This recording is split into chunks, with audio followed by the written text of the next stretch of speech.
What takes a Korean Swede from the beautiful land of the rising sun? I'll start again. What takes a Korean Swede from Sweden to Mexico? We're going to discover that right after this.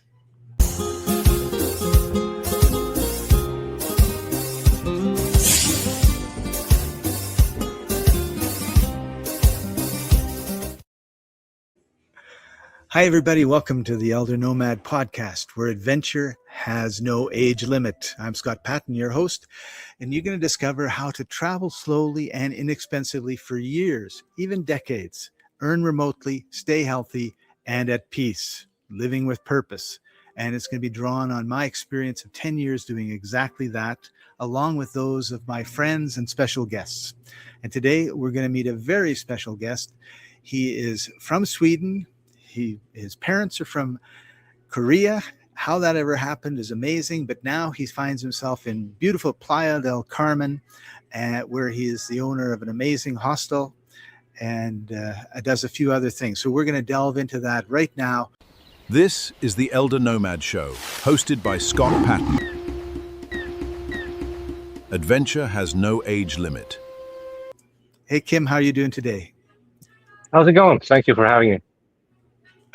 I'm going very well. So tell us a little bit about your journey. How did you go from Sweden to Mexico? And what made you decide to stay? Sure. So basically, I've been traveling since I was in my 20s, and I've been to pretty much half of the countries on this planet so far. So Mexico has always been a very dear place in my heart. I've always come back, and I think Playa del Carmen for many years has been a favorite of especially North Americans, Canadians and Americans, obviously know Cancun and Cabos, the San Lucas, and all of these famous places. But I left Scandinavia about 8 years ago now. So I first went to Bulgaria, stayed there a couple of years, and then I came to Mexico. So I've been here roughly now 6 years. And, it's been both ups and downs, and I can't say that it's a perfect place, but it's a pretty nice place. So I'm still here. And I guess that's something that people need to understand. There's no such thing as perfection, and every place has its good points and its bad points, and then you just have to decide how you want to maneuver through all of those things. Absolutely. So tell me, how did you learn Spanish? So as you can see in the background here, I'm on my rooftop. It's a 5-level building. It's a hostel. And during the construction, I had the privilege of working with Mexican construction workers from the state of Chiapas next door here. And they could not speak a word of English. So I basically had to learn Spanish in order to communicate. And fortunately, I picked up pretty quickly. So, picking up a word here and there and listening. And for me, the big thing is pronunciation. I'm not sure everybody who's learning a new language, they're so focused on, the different words and the sentences and past tenses and everything. Of course, that's very, very important. But, the pronunciation for me is very important as well. Sometimes I meet, German and French people, and they're even better at English than me. They know more words and they know everything, but they can't pronunciate it, so nobody understands what they're saying. So to me, the pronunciation is very important. But I do believe once you learn Spanish, it's a privilege because you can use it in 35 countries, basically. So it's a really nice language to know. And as you know, when you get down to Mexico and you speak the language, you can basically get around better, and they accept you a lot more if you speak the language. Absolutely. And I imagine that you know a lot of colorful Spanish words, considering who you were working with. Yeah, basically on the construction site, there's a lot of cursing and bad words. So obviously, I learned everything from good words to bad words. This is the Elder Nomad Show, hosted by Scott Patton. Adventure has no age limit. So one of the things that I wanted to ask you about is a lot of my Canadian and American friends are terrified might be a little bit extreme, but terrified of the idea of buying property in Mexico. And I guess because it's not in Canada, it's not in the United States, and maybe they don't have confidence or trust. But you've bought your place. What was that experience like for you?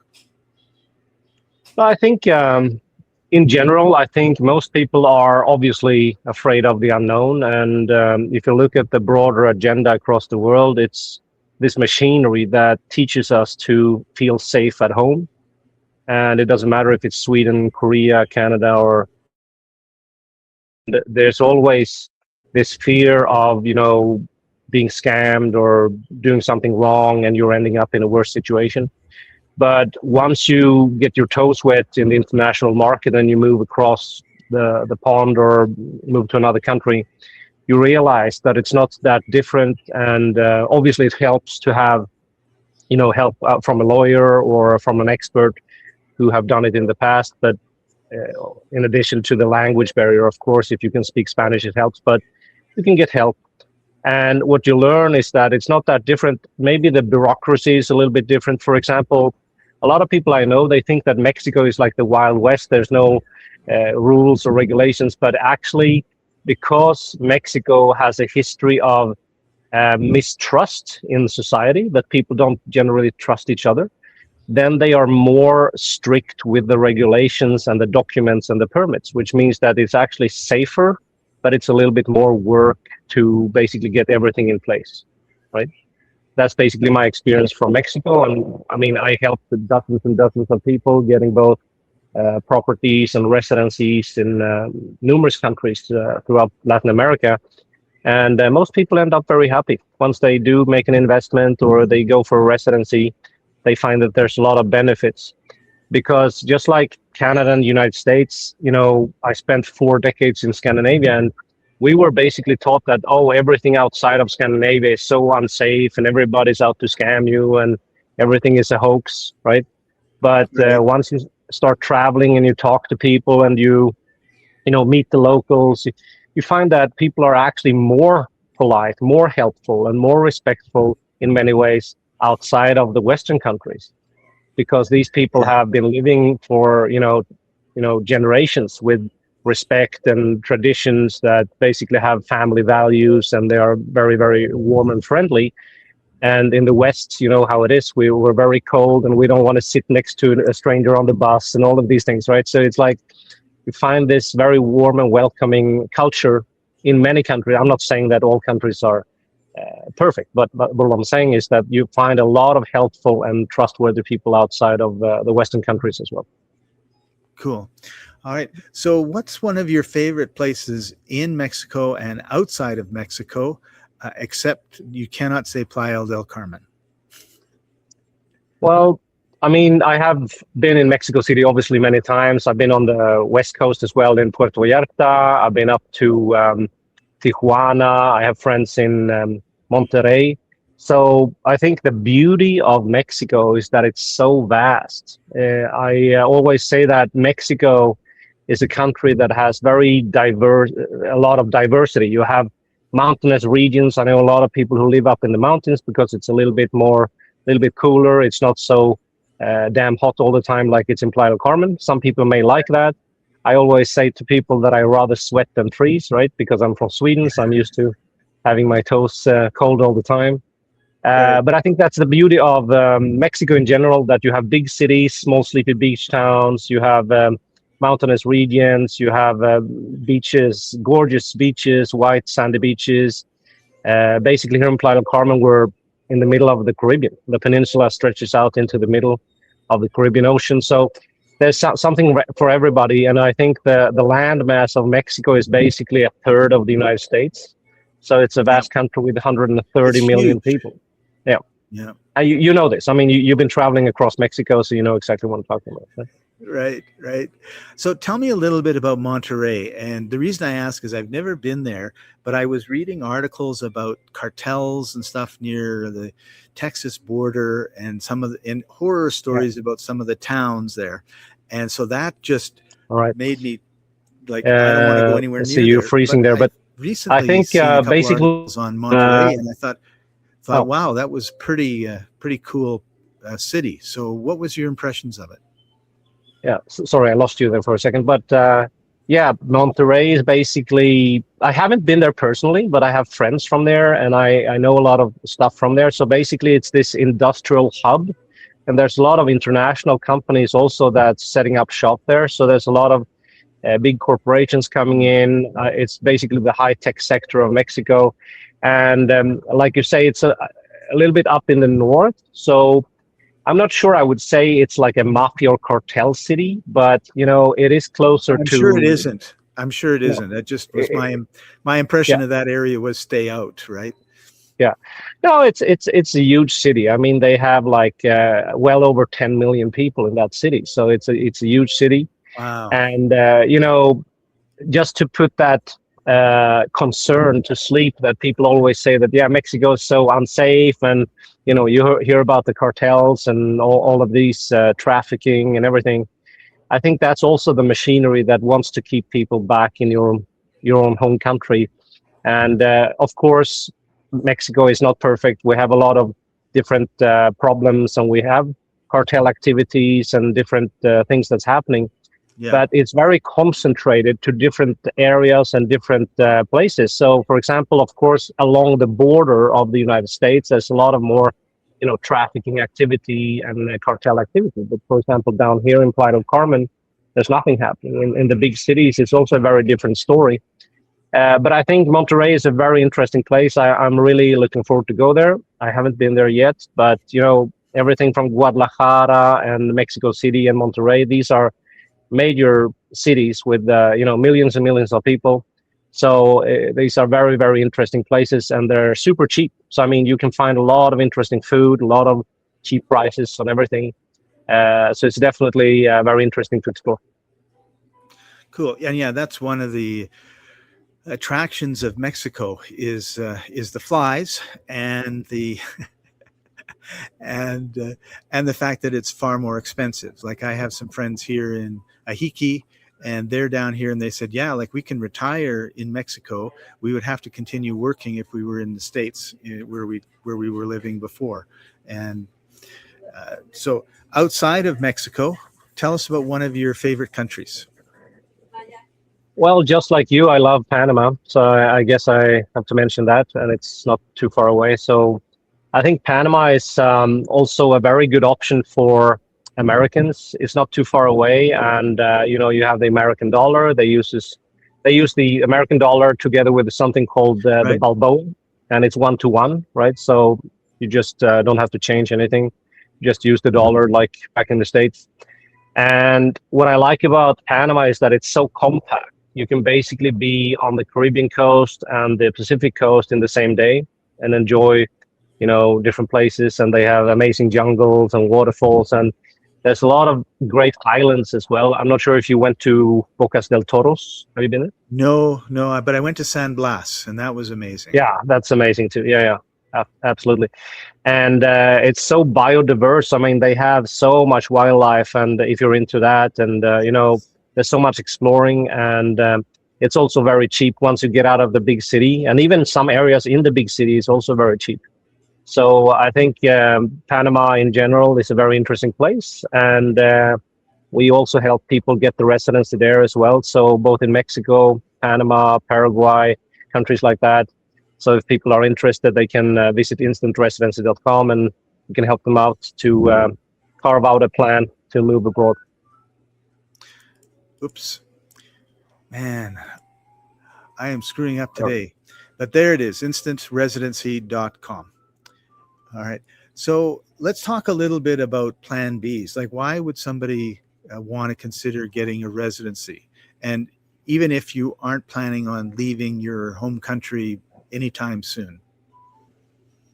Well, I think in times like these, a lot of people have, I know online, there's always videos everywhere on social media where people are complaining how the Western world, everything from, Europe to Canada, Australia is a mess. United States can feel the pressure.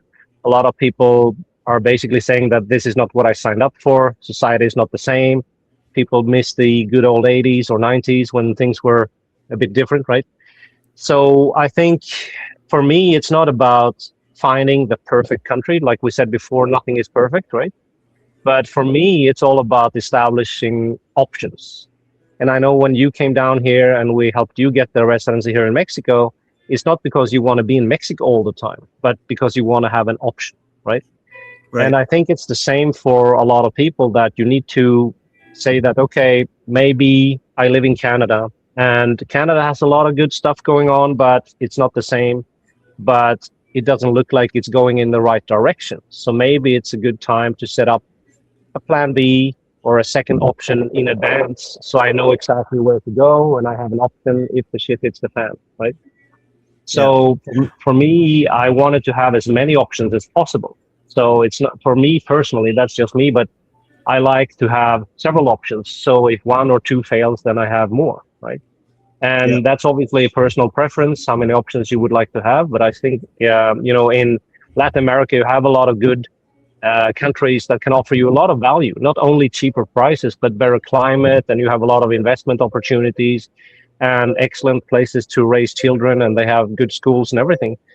So a lot of people, they have, these excuses. I talk to people all the time, both from Europe and Canada and the United States, and they basically tell me that they have these excuses, that they have, everything from children, they own properties, they have work, they have different things, but it's all about planning and preparations, because everybody have a life, of course. But if you do one thing at a time and you get things in place and you prepare and get things established in a few months or a year, you can have things up and running. And once you have these things in place, then you can have this safety net, both for yourself, for your family, or if you have a business, you can even have tax benefits. So there's a lot of different benefits that you can establish once you go abroad. And I think that most people are on the fence because it's something that they've never done before. And that's exactly what Yeah. we do. We help people with this, so it makes sense, so it's easier to navigate. Right? Yeah. I've often thought about Ukrainians, and Ukrainians would have loved to have a Mexican residency. Oh, Right.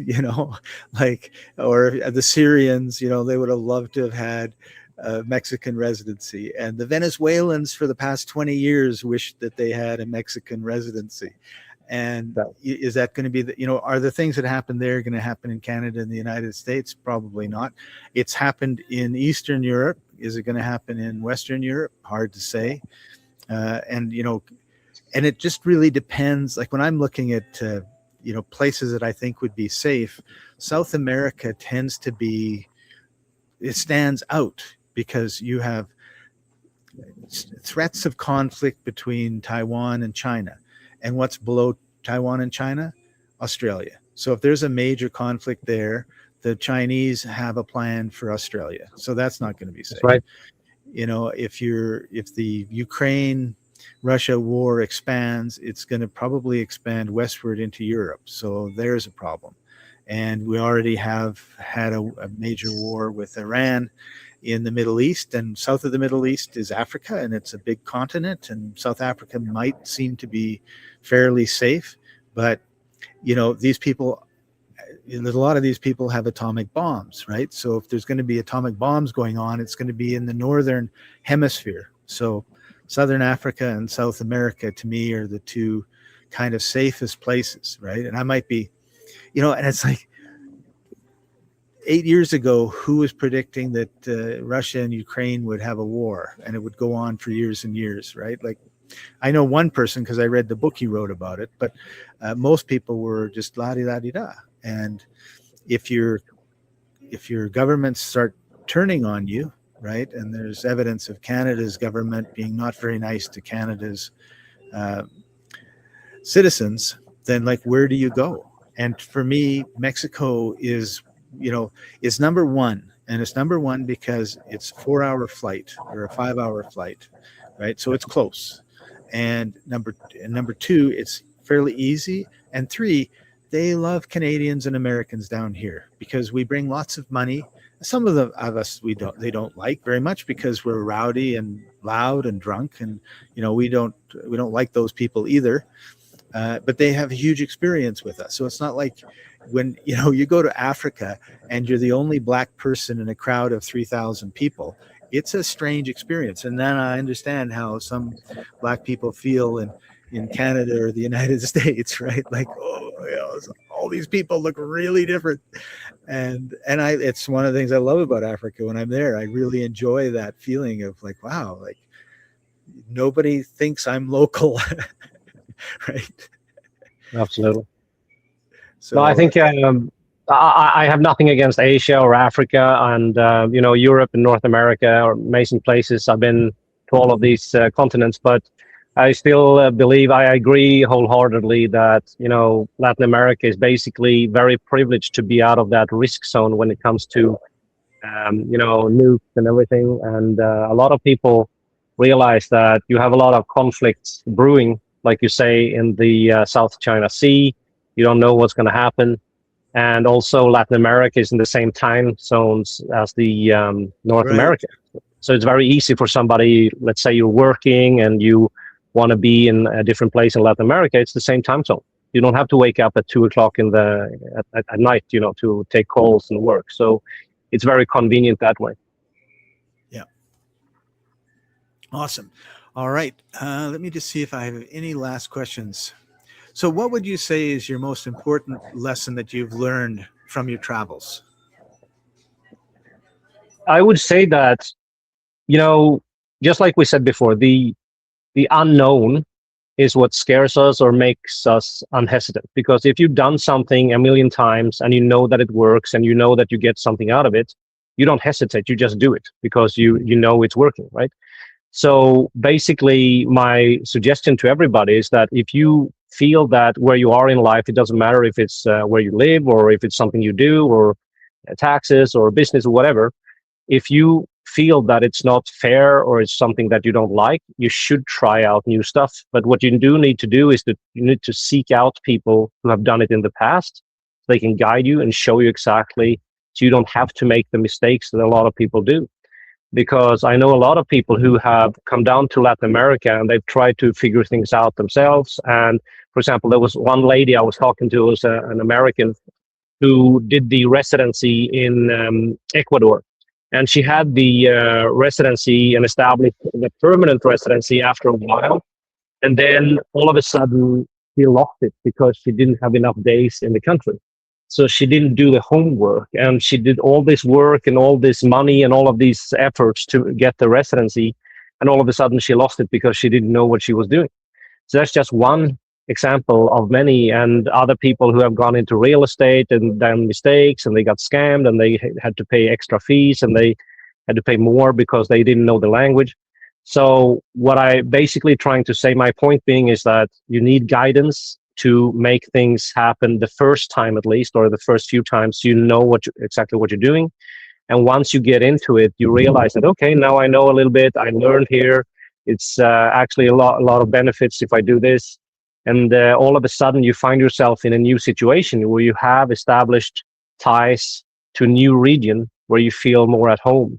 And all of a sudden you can reap those regions. But it's absolutely pointless in trying to find a country that has all the benefits, because there is no country that has all the benefits. Basically, what I do is I use multiple residencies to reap benefits from different regions and different countries.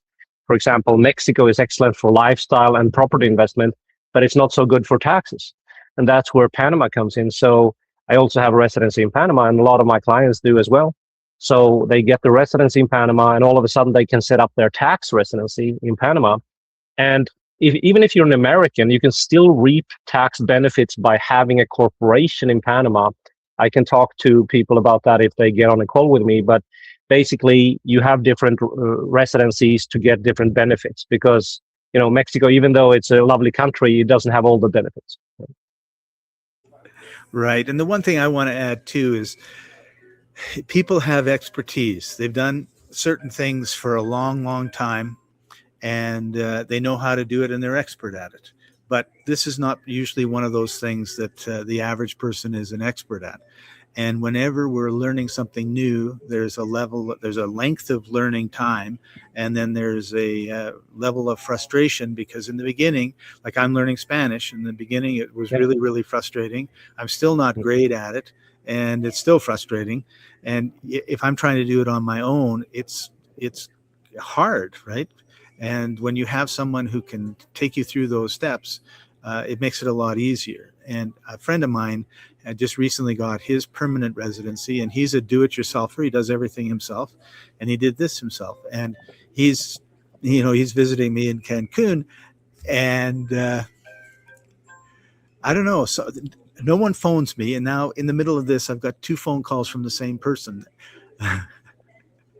So what I was going to say was, he's going into the office to get his permanent residency. And at the end of the day, did you get it? No. I got to go back tomorrow. So he goes back tomorrow. At the end of the day, did you get it? No. I got to go back in 3 days. Goes back in 3 days. Did you get it? Yeah. And as he's going through this experience, all I'm thinking is thank goodness I didn't have to go through this. Like sitting in this office, sitting here, doing this, going through the hoops. I'm just really happy that you were able to expedite the whole process. And I'm thinking, yeah, like it was worth every penny. And so you have time and you have money. And if you've got lots of time, you can spend a little money. If you've got a lot of no time, you got to spend a lot of money. And so the speed with which you want to achieve things is a combination of time and money. And you really have to decide which way to do it. And what I love about your service, Kim, was it was fast. It was easy. I didn't know what I was doing, and I didn't have to know what I was doing. I just had to sign and do what I was told. And it was perfect, because it's a permanent residency is one time. It's permanent, right? So now I don't have to do it. Whereas if it's the temporary residency, then you got to go every year or through 2 years or 3 years or however however long the temporary residency lasts. And if you screw it up, you miss it, then all of a sudden you start over, and and it's just it can just be a real pain in the behind. So. Yeah. Appreciate your help a lot. Thank you. Yeah, my pleasure. So it's probably a good time to mention that, for example, in Mexico, it's a pretty long journey to get to the permanent status. So normally it takes 4 years or more to get to the permanent residency status. And that's basically the goal of everybody. So it doesn't matter if you start with temporary residency, of course, you want to get to permanent status. So the brilliance of the Mexican residency is that once you have the permanent status, it is permanent for life. In most countries, when it's permanent, you still have to renew it every 2, 3, or 5 years sometimes. So basically in Mexico, once you get to the permanent status, you have it for life. You can leave the country for 10, 20 years, come back, and it's still permanent status. You don't have to maintain it. So basically the way it works in most other countries, just like the story about the lady I told you about, is that you have a certain amount of days or a certain amount of entries per year into the country that you have to make. Otherwise, you lose the residency. So it doesn't matter if you have temporary or permanent residency. It's basically every country on the planet except for Mexico. I still can't find another country where you have real permanent status except for Mexico. So I think it's such a brilliant residency to have in your back pocket. And back to what you said about all that work, we don't even do the temporary residency for people because it's just a pain in the ass. It's just too much work. So we're basically working with people who want to get from 0 straight to permanent status. And we do that in 14 days. It went really fast. So for people who want to save time, that's basically why we exist. So instead of spending those agonizing 4 years, you can just get to permanent status within 14 days. And the problem with the temporary residency, and we've seen it in many countries, is it changes. So you could be in year 3 of your temporary residency in Mexico, and Mexico says, no, it's not 4 years anymore. It's 10 years now before you can get your permanent residency. Or you've got to start all over. Or we don't even have temporary residency anymore. Like, who knows? I mean, it's the country's sovereign. They can do whatever they want. And they may just decide, Canadians, we don't want you here anymore. So no temporary residency for you. And that's not scare tactic, what you're talking about, Scott, because I know numerous countries that have changed their residency program or their whatever immigration scheme And a lot of people are on this, this roller coaster or this treadmill of work and processing and all these things they do throughout the years to get to the permanent status. And all of a sudden it changes, and it's a nightmare for a lot of people because, Yeah. the bureaucracy, even though Latin America is amazing, I have to admit the bureaucracy is very, very strict. So there's a lot of documents, there's a lot of things you have to fill out, there's a lot of things that has to be apostilled and delivered and be correct. And if something is not 100% correct, then all of a sudden your process may be canceled and you have to start over once again, right? So that's why it's so important to get help. So you don't have to do things over and over again, and just do it one time and then you get it done. Yeah. So if you're at all interested in having a plan B that works, which would be like, if I agree with you, you should have more than one residency, right? Like, so I'm Canadian. I have a Canadian residency because I'm a Canadian citizen. I have a second residency in Mexico. I want to get a third in Panama or Paraguay, and probably a fourth or fifth either in Europe or an African state somewhere. Botswana would be the one I would be looking at probably.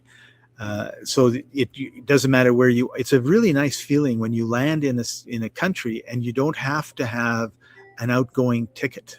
Like everywhere I go, I have to plan like when I'm going to leave because they won't let me in without an outbound ticket. And yet when I come to Mexico, it's like, welcome, senor, stay as long as you want. And it's like, oh, great. So head over to instantresidency.com if you want to know more. Get a hold of Kim. He'll take care of you. And Kim, thank you so much for taking time out of your busy day to spend it with us. Really appreciate you. I want to have you on again and again and again talking about Playa del Carmen, Mexico, and Plan Bs. So thank you so much. Thank you.